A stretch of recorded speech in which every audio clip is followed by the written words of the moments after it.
ఆ రోజంతా రాజు అక్కడుండిపోయి జరగాల్సిన కార్యక్రమాలన్నీ జరిపించాడు. చిన్నా చేత్తో ఆయనకి తలకొరువు పెట్టించాడు. ఇంటి తాళం తీసి ఇంట్లో ఏవైనా ఆధారాలు దొరుకుతాయేమోనని చూశాడు. ఏం కనిపించలేదు. సూర్య పతకం కూడా దొరకలేదు. చిన్న విషయాలు ఇంకేమైనా తెలుస్తాయేమోనని ఆ చుట్టుపక్కల ఉన్న వాళ్ళందర్నీ చాలా ప్రశ్నలు అడిగాడు. ఎవరి దగ్గర నుంచి ఉపయోగపడే సమాచారమేమీ దొరకలేదు. 4 ఏళ్ల అవతలున్న హిస్టరీ మాస్టర్ మాత్రం ఒక విలువైన విషయం చెప్పారు. మాటలు రావడం మొదలైనప్పటి నుంచి చిన్న ఏవేవో మాటలు మాట్లాడేవాడట. అసలు అంత చిన్న పిల్లలు మాట్లాడడానికి అవకాశం లేనంత పెద్ద పెద్ద మాటలు. కొంచెం వయసొచ్చాక అవి హంపి గురించినవని మొదట కనిపెట్టింది ఆ మాస్టారేనట. కానీ చిన్న పుట్టిన తర్వాత ఎప్పుడూ హంపి వెళ్ళనే లేదట. రాజుకది చాలా ఆశ్చర్యమనిపించింది. ఇంతకు మించి అక్కడ వేరే సమాచారమేమీ దొరకలేదు. తర్వాత రోజు పొద్దున్నే చిన్నాని తీసుకుని బయటకొస్తూ దండం పెట్టుకురావడానికి గుళ్ళోకి వెళ్ళాడు. గర్భగుడి తలుపు దగ్గరికి వేసింది. తోసి చూశాడు. నెమ్మదిగా తెరుచుకుంది.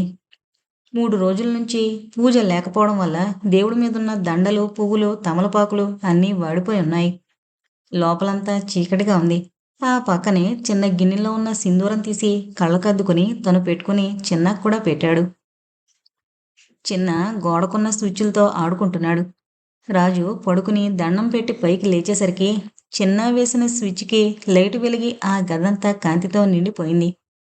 రాజు కళ్ళల్లో సన్నటి కాంతి పడి జిగేలుమంది. చటుకున కళ్ళకి చెయ్యి అడ్డం పెట్టుకుని తల పక్కకి తిప్పి అదేంటోనని చూశాడు. హనుమంతుడి విగ్రహం పాదాల దగ్గరున్న దండల వెనక ఏదో మెరుస్తోంది. దాని మీద లైటు కాంతిపడి పరావర్తనం చెంది అది రాజు కళ్ళల్లో పడింది. చప్పున ముందు కొంగి దండలు పక్కకి తొలగించి చూశాడు. అందమైన బంగారు సూర్య పతకం. మధ్యలో మిలమిలా మెరిసిపోతున్న రాయి. అదేంటో వెంటనే అర్థమైంది. ఆనందంతో అటు ఇటు చూసి ఎవరూ చూడలేదని నిర్ధారించుకున్నాక దాన్ని తీసి చటుక్కున జేబులో పెట్టుకున్నాడు. 2 నిమిషాల్లో చిన్నాని తీసుకుని హంపి వైపు వెళ్లే బస్సు ఎక్కాడు. రాజు హంపిలో దిగేసరికి మళ్ళీ బస్టాండ్లో ఎదురు చూస్తూ ఉంది. రాజు బస్సు దిగ్గానే చిన్నానెత్తుకుంది. ఏంది మామ, సెప పెట్టకుండా నిన్నంతా ఏడబోయిండావు? నేనంత బేజారయ్యానో తెలుసా? ఆ ఎదవసొచ్చినోళ్ళు నిన్ను సిన్నాని ఏం చేసుంటారోనని భయపడి చచ్చా అంటూ చిన్న బుగ్గగిలుతూ సరదాగా, ఏం పానుగారు బాగుండారా? నిన్నంతా మీ మాటల్లేక ఎంత బోసిగా ఉందో తెలుసా అంది. రాజు సీరియస్గా, వాడి పేరు పాను కాదు పవన్ అన్నాడు. మళ్ళీ ఆశ్చర్యంతో కళ్ళింత చేసుకుని చూసి, హాయ్, భలే ఉంది. ఇంతకీ నీకెలా తెలుసు మావా అని అడిగింది. రాజు ఆమెకి జరిగిందంతా చెప్పాడు. మళ్ళీ బాధగా, అయ్యో పాపం, వీడి తాత పోయిండా అంటూ వెంటనే ఏదో గుర్తుకొచ్చినట్టు, మామ చెప్పడం మరిసినా, నిన్నటి నుంచి ఆ డాక్టర్ గారు నీకోసం 3 సార్లు కబురెట్టారు. ఈ రోజు ఉదయం ఆయనే వచ్చుండారు. నువ్వు రాగానే వెంటనే రమ్మన్నారు. నీతో ఏదో ముఖ్యమైన విషయం చెప్పాలంట. గుక్క తిప్పుకోకుండా చెప్పింది. సోమరాజు గారేనా? ఏంటి విషయం? రాజు ఆతృతగా అడిగాడు. ఏమో మామా, నిన్ను ఊళ్ళో దిగ్గానే వచ్చేయమన్నారు. ఆలస్యం చేయొద్దన్నారు. సానా ముఖ్యమైన విషయమంట. వచ్చేటప్పుడు సిన్నాని అదే అదే మన పవన్ గారిని కూడా తీసుకురమ్మన్నారు. రాజు ఆతృతగా హాస్పిటల్ వైపు పరిగెత్తాడు. అప్పటికే బయట బల్ల మీద చాలామంది పేషెంట్లు కూర్చునున్నారు. రాజు స్ప్రింగ్ డోర్ తెరచుకుని లోపలికి వెళ్ళబోయాడు. నర్సు అతన్ని అడ్డగించింది. రూంలో పేషెంట్ని చెకప్ చేస్తున్న డాక్టర్ సోమరాజు తలెత్తి పైకి చూసి, సెండ్ హిమ్ ఇన్సైడ్ ఇమీడియట్లీ అన్నాడు. నర్సు రాజుని లోపలకు పంపింది. రాజుని కూర్చోమని సైగ చేసి అప్పుడు చూస్తున్న పేషెంట్ని గబగబా పంపేసి నర్సుతో, అరగంట వరకు ఎవరిని లోపలకు పంపకు, నువ్వు కూడా రాకు అని చెప్పి ఆమెని బయటికి పంపి తలుపుకి లోపల గుళ్ళెం వేసొచ్చాడు. రాజు విస్మయంతో నోటి మాట లేకుండా కూర్చున్నాడు. ఆయన కుర్చీలో కూర్చుంటూ, మిస్టర్ రాజు, నువ్వు చెప్పింది నిజమే. ఈ కుర్రాడు మామూలు వాడు కాదు. వీడిది విచిత్రమైన కేసు అన్నాడు. రాజు ఆశ్చర్యంతో ఆయన వైపు చూశాడు. ఆయన గొంతు సవరించుకుంటూ చెప్పడం మొదలుపెట్టాడు. నిన్న నువ్వు వచ్చినప్పుడు నేను నీ నెంబర్ ఎంతని అడిగాను కదా. అప్పుడు వీడు ఏదో పెద్ద నెంబర్ చెప్పాడు, గుర్తుందా? రాజు అవునన్నట్టు తలూపాడు. ఎస్, అదే 24333B. మొదట నేనే వీడి మాటలను పట్టించుకోలేదు.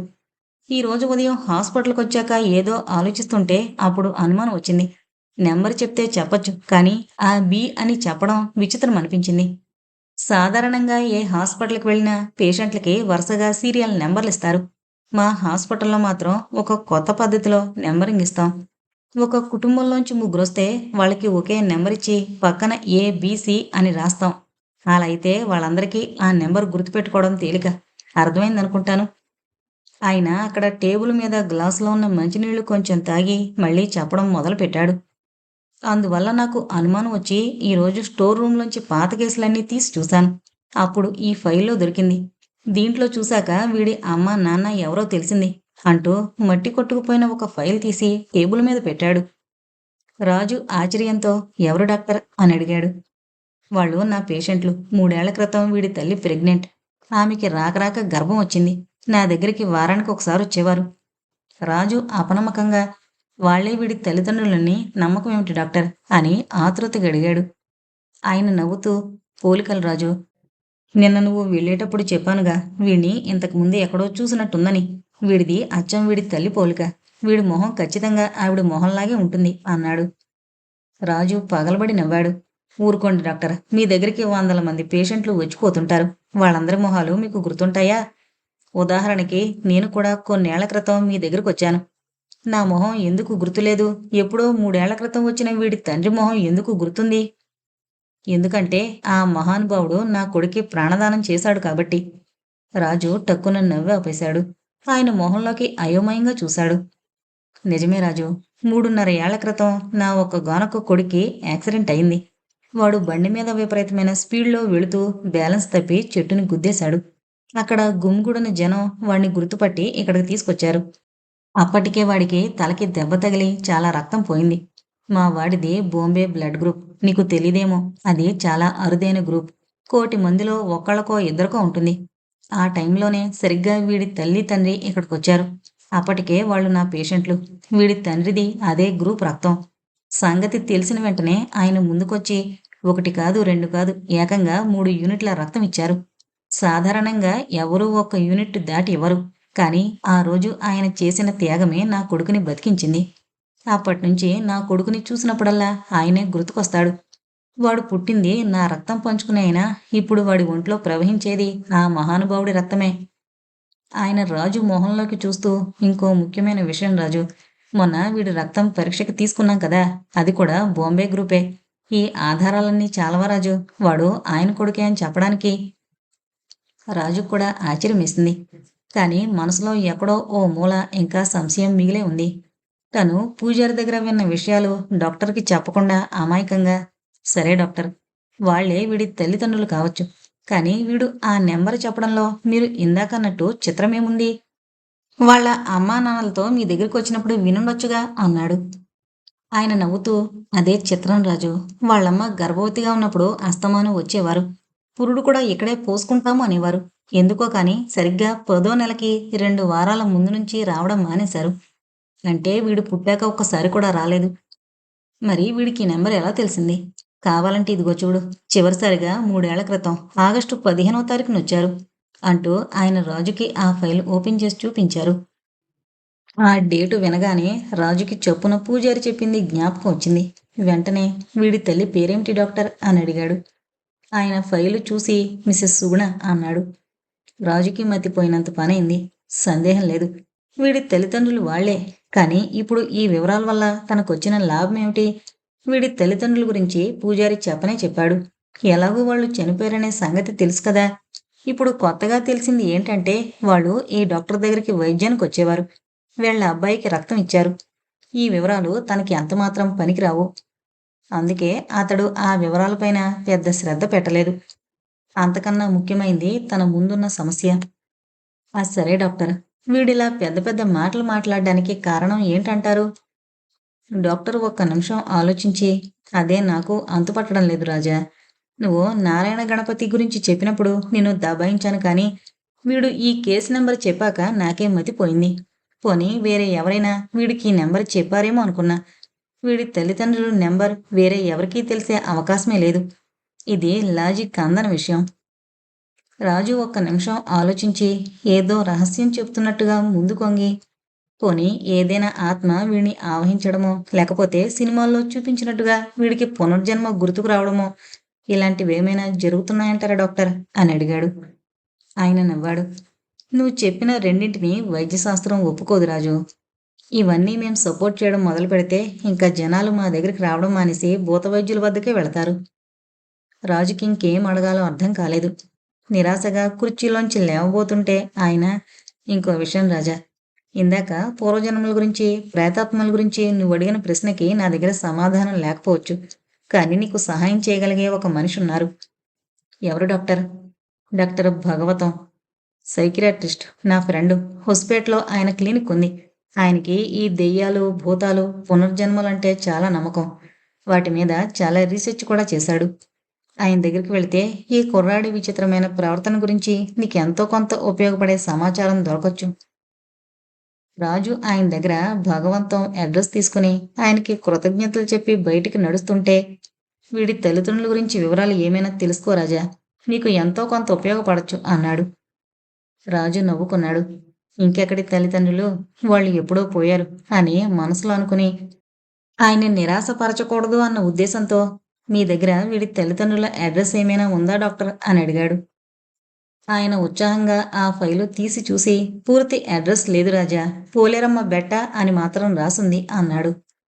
రాజు నిరాశగా నవ్వుకుని బయటికి నడుస్తుంటే ఆయన వెనక నుంచి అన్నాడు, ఆ, వీడి తండ్రి పేరు చెప్పడం మరిచిపోయా రాజా, ప్రొఫెసర్ రామస్వామి. రాజు స్థాణువులా నిల్చుండిపోయాడు. రామస్వామి, ప్రొఫెసర్ రామస్వామి, గురూజీ! ఆ డాక్టర్ కొడుకే కాదు, తనకి కూడా జీవితాన్నిచ్చిన మహానుభావుడు. తను పొద్దున లేచింది మొదలు ప్రతి నిమిషం తలుచుకుని దండం పెట్టుకునే దేవుడు. అంటే వీడు తన గురూజీ కొడుకన్నమాట. అంటే వాళ్ళు అమానుషంగా చంపింది తన గురువుని, ఆయన భార్యని అన్నమాట. రాజు కళ్ళల్లో నీళ్లు తిరిగాయి. వెళ్ళిపోబోతున్నవాడు కాస్త వెనక్కొచ్చి డాక్టర్ చేతిని తన చేతుల్లోకి తీసుకుని, చాలా థ్యాంక్స్ డాక్టర్, ఈరోజు మీరు నాకు మహోపకారం చేశారు అన్నాడు. చెప్తుంటే అతడి కళ్ళల్లో నుంచి 2 నీటి చుక్కలు అప్రయత్నంగా జారి ఆయన చేతుల మీద పడ్డాయి. తను అన్ని విషయాలు అంత లాజికల్గా చెప్పినా శ్రద్ధ పెట్టని రాజు ఇప్పుడు ఎందుకు కన్నీరు పెట్టాడో తెలియక ఆయన అయోమయంగా చూస్తూ ఉండిపోయాడు. నువ్వెప్పుడూ గురూజీ గురూజీ అనవే కాని అసలు ఆ రామస్వామి ఎవరో ఒక్క పాలి కూడా చెప్పలేదు. కనీసం ఈరోజైనా చెప్పు మామా. మళ్ళీ ఆతృతగా అడిగింది. అది చల్లటి సాయంత్రం. వాళ్ళిద్దరూ తుంగభద్ర ఒడ్డున కూర్చునున్నారు. చిన్న పక్కనే ఉన్న ఇసుక దిబ్బల మీద ఆడుకుంటున్నాడు. అప్పటికే రాజు డాక్టర్ దగ్గర జరిగిందంతా ఆమెకి చెప్పి సీరియస్గా ఆలోచిస్తూ చిన్న చిన్న రాళ్లు తీసి తుంగభద్రలోకి విసురుతున్నాడు. మళ్ళీ అడిగిన ప్రశ్నకి చిరునవ్వు నవ్వుతూ, అదంతా పెద్ద కథే, ఇంకోసారి చెప్తాలే అన్నాడు. మనం పరిచయమైన కాడి నుండి ఏ ముక్క అంటున్నాం, ఎప్పుడూ చెప్పవు. నీ జీవితంలో జరిగినవి తెలుసుకునే చనువు నాకు లేదా మామా? మళ్ళీ కళ్ళల్లో తొణికిసలాడే బాధ చూసి రాజుకి జాలేసింది. అతడికి మాత్రం ఎవరున్నారు మళ్ళీ తప్ప. ఏం జరిగినా వెంటనే వచ్చి దానికి చెప్పకపోతే ఏ రోజు అతడికి మనసు ఊరుకోదు. సర్లేవే చెప్తాలే అంటూ తుంగభద్ర గట్టు చివరికి జరిగి తన కథ చెప్పడం మొదలుపెట్టాడు. దాదాపు 4 ఏళ్ల క్రితం. అప్పటికే రాజు ఇంకా గైడు వృత్తి ప్రారంభించలేదు. స్నేహితుడితో కలిసి చిన్న చిన్న మోసాలు, దొంగతనాలు చేస్తూ పొట్ట పోసుకునేవాడు. పోలీసులకి దొరికినప్పుడల్లా జైలుకెళ్ళేవాడు. ఆ జైలు బతికే వాడికి మరీ నయమనిపించేది. కూడు గూడు సమస్య ఉండదు కదా. జైలు నుంచి రాగానే మళ్ళీ దొంగతనం చేయడం, ఆ సొమ్ముతో గడిచినన్నాళ్ళు తాగి తందనాలాడ్డం, దొరికితే మళ్ళీ జైలు. ఇలా చాలా సంవత్సరాలు చేశాడు. తన చేతిలో మోసపోయిన వాళ్ళు ఎంత ఏడ్చినా మొత్తుకున్నా అతడిలో జాలి, దయ కలిగేవి కాదు. తనని వెలివేసిన సమాజం మీద కసి తీర్చుకుంటున్నాననే ఆలోచన అతడికి ఒక రకమైన స్ఫూర్తినిచ్చేది. అనాథగా చిన్నప్పటినుంచి రాజు ఎదుర్కొన్న అవమానాలు, సమస్యలు అన్నీ కాదు. అడుక్కుందామంటే దున్నపోతులా ఉన్నావు, హాయిగా పనిచేసుకోవచ్చు కదా అని జనాలు కసిరేవారు. తన తెలివికి, శక్తికి తగ్గ పనిచే నాదుడు మాత్రం దొరికేవాడు కాదు. ఆ అనుభవాలతో రాజుకి సమాజం మీద ఒక రకమైన కసి, జీవితం మీద ఒక రకమైన తెగింపు వచ్చేశాయి. సరిగ్గా అప్పుడే అతడికి మల్లేష్తో స్నేహం ఏర్పడింది. అప్పటికే మల్లేష్ చిన్న చిన్న దొంగతనాలు, మోసాలు చేస్తూ ఉండేవాడు. వాడి సావాసంలో రాజుకు కూడా దొంగతనాలు అలవాటు పడ్డాయి. అందులోనూ స్వతహాగా తెలివైన వాడేమో. పోలీసులకి కూడా చిక్కకుండా దొంగతనాలు ఎలా చేయాలో అతడికి బాగా తెలిసింది.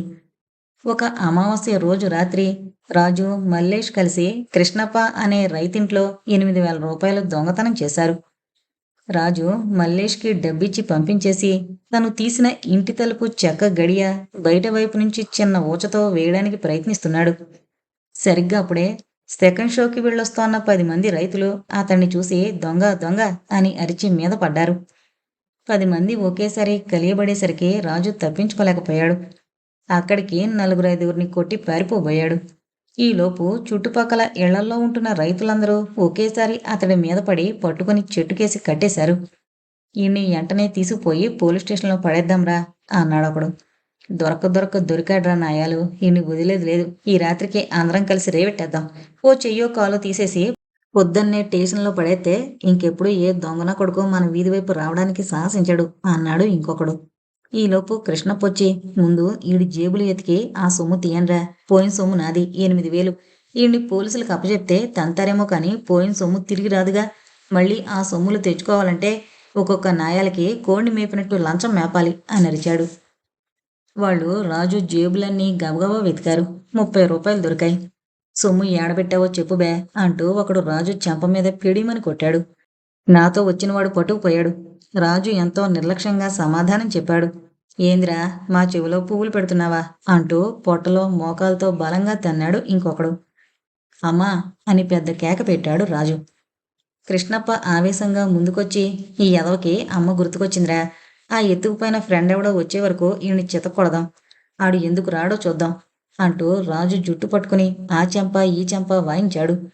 సొమ్ములు దొరికే వరకు మాత్రం ఈడి సంగతి ఎవరు పోలీసులకు చెప్పకండి అన్నాడు. అందరూ ఏకగ్రీవంగా ఒప్పుకున్నారు. వాళ్ల పాకలు ఊరికి కొంచెం దూరంగా ఉండడం వల్ల ఊళ్ళో ఎవరికీ ఈ విషయం తెలిసే అవకాశమే లేదు. దొంగ దొరికాడట అని ఆశ్చర్యంతో ఆ చుట్టుపక్కల ఇళ్లవాళ్లు మాత్రం చూడ్డానికి ప్రవాహంలా తరలొచ్చారు. కాలొంకర కన్నొంకర, కన్నలేకపోతే చక్కగా పనిచేసుకోవచ్చుగా ముదనష్టపు సచ్చినోడా. అక్కడికొచ్చిన ఆడాళ్ళందరూ తలా ఒక రాయి విసిరి తిడుతున్నారు. రాజుకి జీవితం మీద విరక్తి కలిగింది. దొంగలకి గూండాలకి మానవత్వం లేదంటారే కాని ఈ మనుషులేమీ తక్కువ కాదు. గూండాకి బలం ఉండడం వల్ల రాక్షసుడు, వీళ్ళు బలం లేక చేతకాంతనం వల్ల మంచివాళ్ళు. అవకాశం వస్తే వీళ్ళు రాక్షసులే. కొట్టినంతసేపు కొట్టి ఇక చేతులు నొప్పెట్టాక, ఒరే ఇంకా తనకండ్రా, చేస్తే మనకి కేసు అవుతుంది, ఓ బకెట్టుడు నీళ్లు కొట్టండి అన్నాడొకడు. మామూలుగా జనాల్లో సామరస్యం లేకపోయినా పక్కవాణ్ణి ఏడిపించేటప్పుడు మాత్రం ఎక్కడలేని ఐకమత్యము వచ్చేస్తుంది. అక్కడున్న వాళ్ళందరూ తలా ఒక బకెట్ నీళ్లు తెచ్చి రాజు ఒంటి మీద కొట్టారు. అతడి గాయాలన్నీ జువ్వున మండాయి. ఇంకా తను చావడం ఖాయమని రాజుకు అర్థమైంది. ఒకవేళ ఏ మూలో ప్రాణం మిగులున్నా అది పోలీసుల చేతుల్లో పోతుంది. అతడు మొట్టమొదటిసారిగా నన్నెందుకు పుట్టించావురా భగవంతుడా అని ఏడ్చాడు. మరణయాతనంటే ఏంటో అతడికి ఆ రోజే తెలిసింది. తెల్లారేసరికి రాజుకి కొంచెం ఓపుకొచ్చింది. కట్లు తెంపుకుందామని ప్రయత్నించాడు, కానీ ఊడు రాలేదు. మల్లేష్ ఈ వ్యవహారమంతా చూసే ఉంటాడు. ఏ రాత్రి వేళైనా వచ్చి ఊడదీస్తాడేమోనని ఆశగా చూశాడు. కానీ తను దొరకగానే మల్లేష్ ఆ ఊళ్ళోంచి దూరంగా పారిపోయాడనే సంగతి అతడికి తెలీదు. తెల్లారగానే జనాలందరూ వేప పుల్లలు నోట్లో పెట్టుకునొచ్చి రాజుని చూస్తూ పళ్ళు తోముకుంటున్నారు. కొంతమంది అతడి మీద ఉమ్మారు. 8 అయ్యేసరికి అందరూ పోగయ్యారు. కిట్టప్ప, వీడి ఫ్రెండ్ రాలేదు కదూ, మరి వీడిని ఏం చేద్దాం? పోలీస్ స్టేషన్లో ఇచ్చేద్దామా అడిగాడు ఒక ఆయన. వద్దొద్దు, ఆ పని చేస్తే నా డబ్బు నాకు రాదు. వీడిని ఇంకో 4 తంతే ఆ దొంగనాయలు ఎక్కడున్నాడో వీడే చెప్తాడు. కానీ గట్టిగా కొట్టకండి రోయ్, చచ్చినా చేస్తాడు. జనాలందరికీ మళ్ళీ ఉత్సాహం వచ్చేసింది. తనడం కోసం రెడీ అయిపోయారు. సరిగ్గా అప్పుడే ఒక ఆయన భార్యతో కలిసి ఆ దారిలో వెళుతున్నాడు. జనాలందరూ మూగుండడం చూసి, ఎన్నా ఎత్తు, అవునన్ను యాకే హోడెత్తా ఇద్దిరా అని అడిగాడు. ఆయనకి దాదాపు 40 ఏళ్లుంటాయి. ఇస్త్రీ బట్టలు ఇన్షర్ట్ చేసుకుని ఫ్రెంచ్ గెడ్డంతో నున్నటి క్రాఫ్ట్తో ఉన్నాడు. చూడగానే చదువుకున్నవాడని తెలుస్తోంది. పక్కనే ఆయన భార్య మహాలక్ష్మి కళతో నుంచునుంది. అక్కడి వాళ్ళు కొత్త ప్రేక్షకుడు దొరికినందుకు సంతోషించి జరిగిందంతా ఆయనతో కన్నడలో చెప్పారు. ఒకడైతే మీరు ఒక దెబ్బ వేయండి అన్నట్టు ఏకంగా ఆయన చేతికి కర్ర కూడా అందించాడు. ఆయన నెమ్మదిగా రాజు దగ్గరకొచ్చి, ఏనాదురు ಕೆಲಸ ಮಾಡಬಹುದಲ್ವಾ, ಇದೆಲ್ಲ యాకే అప్ప అన్నాడు. పూర్తిగా ప్రేమనైనా భరించొచ్చు, పూర్తిగా ద్వేషాన్నైనా భరించొచ్చు, కానీ విపరీతమైన కష్టంలో ఉండగా ఎవరైనా చెప్పే పనికిరాని ఓదార్పు మాటలు ఇంకా చిరాకు కలిగిస్తాయి. రోహిణీకరతి మిట్ట మధ్యాహ్నపు ఎండలో 5 నిమిషాలు కురిసే వర్షంలాగా.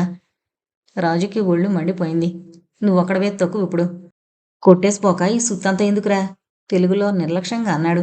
ఆయనకి తెలుగు అర్థం కాదని అతడి ఉద్దేశం. ఆయన నవ్వుతూ, నీ మంచి కోసమే బాబు అంటూ జేబులోంచి డబ్బు తీసి డబ్బు లెక్కబెట్టాడు. దాదాపు 3000ఉన్నాయి. అది తీసి అక్కడున్నవాడికిచ్చి, పాపం అతన్ని వదిలేయండి అన్నాడు. ఆయన భార్య ఆశ్చర్యంతో చూస్తోంది. కృష్ణప్ప ఆ డబ్బు తీసుకుని వీణ్ణి వదలడానికి వీల్లేదు, పోలీసులకు అప్పజెప్పాల్సిందే అన్నాడు. నీ డబ్బు నీకు ముఖ్యం కానీ వీణ్ణి తంతే నీకేం ఉపయోగం లేదుగా, ఇప్పటికే చాలా కొట్టారు, ఇంకా సరిపోలేదా అన్నాడాయన. రాజు గుండె కరిగిపోయింది. ఇన్నాళ్ళు విరక్తితో పెరిగిన తన అనాథ బతుకులో ఇలాంటి మనిషి ఎందుకు తారసపడలేదా అని అతడి మనసు ఆక్రోశించింది. కృష్ణప్ప పంతంగా, మీకెందుకు మాస్టర్ ఈ విషయాలు, ఇప్పుడు ఈయన్ని వదిలేస్తే మిగతా 5000 ఎవరిస్తారు, మీరిస్తారా అని అడిగాడు. ఆయన నిరాశగా పర్సులోకి చూశారు. అప్పటికే పర్సు ఖాళీగా ఉంది. ఆయన ఒక్క నిమిషం ఆలోచించి, సర్లే ఒక్క 5 నిమిషాలు ఓపిక పట్టండి, అతన్ని మాత్రం ఏం చేయకండి, నేనిప్పుడే వస్తాను అంటూ భార్యని తీసుకుని వెళ్ళాడు. 5 నిమిషాలు, అరగంట, గంట గడిచినా ఆయన జాడ లేదు. ఇంకెక్కడ మాటాడ్రా, మొదట్లో పెద్ద హీరో ఫోజిచ్చాడు, కానీ 5000 అనేసరికి పారిపోయాడు. ఈయన్ని పోలీసులకి ఇచ్చేద్దాం అన్నాడు కృష్ణప్ప. లేదు కృష్ణప్ప, కాసేపు చూద్దాం, పారిపోయే మనిషి అయితే ఇందాక 3000 ఇవ్వడుగా అన్నాడు ఇంకొక ఆయన. అసలు ఈ దొంగ సచ్చినోడికి ఆయనకి ఏదో లింకు ఉండే ఉంటుంది, లేకపోతే ముక్కు ముఖం తెలియని వాడి కోసం 3000 ఇస్తాడేమిటి అంది ఇంకొక ఆవిడ. ఆయన వెళ్ళి పోలీసుల్ని తీసుకొస్తాడేమో అని నా అనుమానం, ఇంకొక ఆయన అన్నాడు. మరీ మంచిది, మిగతా 5000 వాళ్లే కక్కిస్తారు పక్కపక్క నవ్వుతూ అన్నాడు కృష్ణప్ప. రాజు మనసు మనసులో లేదు. ఇన్ని సంవత్సరాల నుంచి కరుడుగట్టిన హృదయం ఇప్పుడు కొవ్వొత్తిలా కరిగిపోయింది. మీ ప్రేమని భరించలేను సార్, ఎంతకన్నా వీళ్ళ దెబ్బలేనయం, మీరు మాత్రం ఇంక రాకండి అనుకున్నాడు మనసులో. సరిగ్గా అప్పుడే ఆయన భార్యను తీసుకుని మళ్ళీ వచ్చాడు. వస్తూనే 5000 తీసి కృష్ణప్పకిచ్చి లెక్క పెట్టుకోమన్నాడు. రాజు అయోమయంగా ఆయన వైపు చూశాడు. పక్కనే ఆవిడ నవ్వుతూ నిల్చునుంది. అప్పుడు గమనించాడు, ఇందాక ఆవిడ మెడలో మిలమిలా మెరిసిపోతున్న మంగళసూత్రం ఇప్పుడు లేదు. దాని స్థానంలో పసుపు తాడు. కానీ ఆవిడ మొహంలో మాత్రం ఇందాక లేని ఏదో ఒక కొత్త వెలుగు, తృప్తి. కృష్ణప్ప ఆ డబ్బు తీసుకుని రాజుని వదిలేమని చెప్పి డబ్బు లెక్కబెట్టుకుంటూ లోపలికి వెళ్ళిపోయాడు. కట్లు విప్పగానే రాజుకి ఓపిక లేక నేల మీద దబ్బును పడిపోయాడు. అప్పటిదాకా కృష్ణప్ప వైపు ఉన్న జనమంతా కృష్ణప్పకి కష్టపడకుండా డబ్బొచ్చేసరికి అసూయతో మాస్టారి పక్షానికి వచ్చేశారు. కొట్టడానికి కొడుకుల్ని తీసుకురమ్మన్న ముసల్ది కృష్ణప్ప లోపలికి వెళ్ళిపోవడం చూసి, డబ్బు కోసం ఎంత దారుణంగా కొట్టాడు సచ్చినాడు, ఇప్పుడు డబ్బు రాగానే మమ్మల్ని మర్చిపోయి ఏం పట్టినట్లు లోపలికి పోతున్నాడు, మా ఇద్దరు డబ్బు మారు మాట్లాడకుండా డబ్బు తీసుకున్నాడే, నిన్నటి నుంచి కొట్టిన దెబ్బలని వెనక్కి తీసుకుంటాడా అని గింజుకుంటూ తెగ బాధపడిపోయింది. రాజుకి అంత నీరసంలోనూ నవ్వొచ్చింది. ఆయన ఇంకొక ఇద్దరి సాయంతో రాజుని తీసుకెళ్లబోతుంటే అప్పుడు అక్కడ ఉన్నవాళ్లలో ఒకతను, మీ పేరేంటి బాబయ్య అని అడిగాడు. ఆయన నవ్వుతూ, రామస్వామి, ప్రొఫెసర్ రామస్వామి అంటూ అక్కడి నుంచి కదిలారు. రాజుని సోమరాజు గారి నర్సింగ్ హోమ్కి తీసుకెళ్లేసరికి పోలీస్ కంప్లైంట్ ఇవ్వకుండా ఎట్టి పరిస్థితుల్లోనూ చేర్చుకోవడం కుదరదు అన్నాడు డాక్టర్. అప్పటికి ఆయనకి రామస్వామికి పెద్ద పరిచయం లేదు. రామస్వామి ఆయన్ని బతిమిలాడాడు. అక్కడ జరిగిన కథంతా ఆ పక్కనున్న ఒకడి ద్వారా విని రామస్వామి మంచితనం అర్థం చేసుకుని రాజుని చేర్చుకున్నాడు.